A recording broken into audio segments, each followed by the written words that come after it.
Welcome to this video, where we'll analyze the geopolitical implications of the European Green Deal. The European Union has never been an inward-focused actor, and the current Commission is threatening even more this global attitude. This is a geopolitical commission that I have in mind and that Europe urgently needs, said Ursula von der Leyen while presenting the goals of her term. As one of her first actions in office, the European Green Deal stands perfectly in line with the pledge of turning the Union into a geopolitically active and mature agent. Moreover, with von der Leyen, the EU is embedding strategically its thinking about climate change in its industrial policy, international trading relationships, and broader foreign policy. Overall, the European Green Deal brought climate change at the heart of the EU's policymaking, building a framework for climate action and directing major investments in climate change-related issues, such as the Innovation Fund, the Modernization Fund, other than the 30% of the overall EU annual budget. But this internal revolution won't be neutral for the rest of the world. The European Union's global Green Deal aspirations will realize depending on how the diplomacy will deal with the complexities of the outside world, where many other international actors will be impacted by the European Union new political direction. Indeed, the EU occupies a privileged position in the global markets as the largest economy in the world with 440 million consumers and top trading partner for 80 countries. These characteristics will amplify any economical internal revolution, producing profound geopolitical repercussions globally. For this reason, the European Green Deal must be studied as a foreign policy as well as an environmental one. Some countries will be anyway affected more than others, and those very countries are already trying to challenge the European Commission plan to safeguard their own national interests. In order to analyze the intended and unintended repercussions of the European Green Deal on third countries, China's instance will be considered as our case study. Indeed, Beijing is the EU's first good trading partners and vice versa. For this reason, we'll be one of the most affected countries by the new European green policies, both positively and negatively.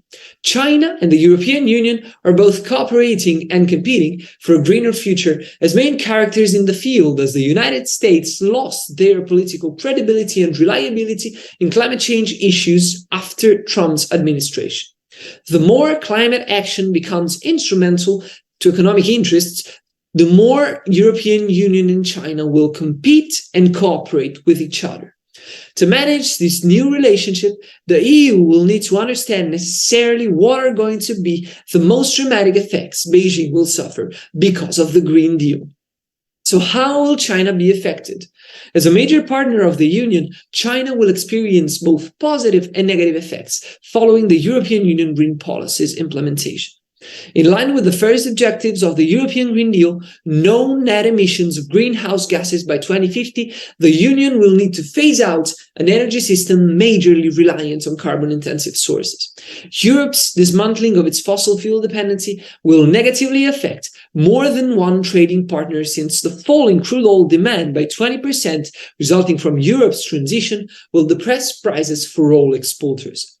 However, a fossil fuels independent Europe would have no major repercussions for relations with Beijing, since China is not an energy exporter to the European Union member countries.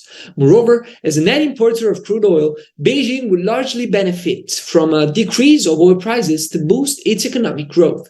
Secondly, the European transition towards renewables, supported by the Repower EU plan, will be welcomed by China, a major rare earths exporter.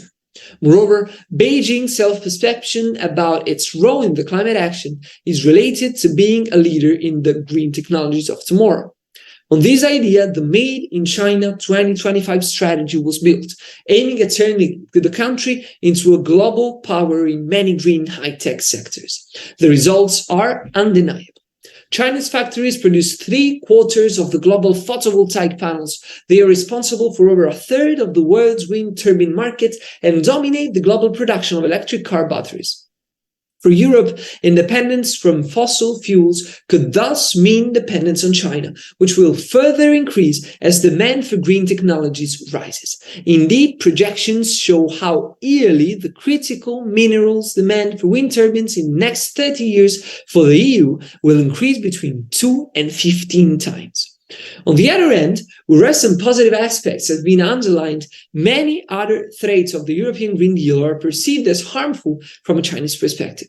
Carbon adjustment mechanisms for carbon-intensive products, envisioned by Brussels officials as a needed improvement for the current emission trading scheme, poses a fundamental challenge to Beijing. Specifically, Chinese manufactured products could lose their comparative price advantage in the European market, crucial to Beijing's export interests. Addressing carbon leakage is essential to reconcile the Green Deal with domestic economic interests, as well as to demonstrate leadership and ambition in climate policy.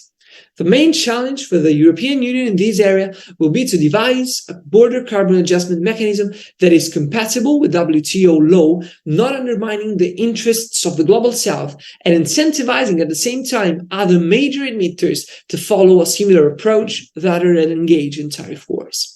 On a strictly geopolitical level, the new European environmental policy could challenge Chinese foreign policy, well summarized by the Belt and Road Initiative. The EU's global gateway strategy aims directly at this, relying on 300 billion euros over 7 years to support smart investments in quality infrastructures in line with the EU's standards abroad. Consequently, greater European conditionality on accessing financing in line with the Green Deal could effectively hamper China's investments in coal power plants, environmental harmful resource extractions in general, which are central to the BRI initiatives. China is anyway trying to counter this Brussels Green Investments Package through the introduction of the Global Development Initiative, focused entirely on the SDGs delivery. This competition is made explicit by the map you can see here. Particular attention is reserved on supporting the ecological transition in the EU's immediate neighbors, notably the Western Balkans, where China's presence is stronger, and the southern neighborhood countries. As far as Africa is concerned, the European Union is today the most open market to developing countries. Without considering fossil fuels, the European Union imports from these countries more than China, the US, Canada, and Japan together. The resulting trade power is helping to challenge China's decades of presence in the region.